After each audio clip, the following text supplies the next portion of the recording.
күндөрдү эскерүү эр жигиттин парызы. Куран окуп аш берүү мусулмандын карызы. Кадырлуу калайык, сиздерди 2023 жылдын 11 мартында Өзгөн районундагы Айтылуу Жаныбек казынын жаркын элесине арналып, Кемпирова суу сактагычынын жээгинде жайгашкан ат майданда өтүүчү Аламан Улак жана Эреңишке чакырабыз. Оюнга коюлган сорундар 10 тай, 10 топоз, 10 тө, 10 токулуу аргымак жана акчалай сыйлыктар. Эреңиш саат 11:00-дө, ал эми Аламан Улак саат 12:00-дө башталат.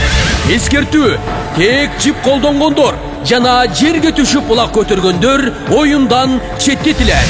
Байланыш телефону 0773 67 0002. Сиздерди урматтоо менен Басыс уруусунун эр азамат жигиттери.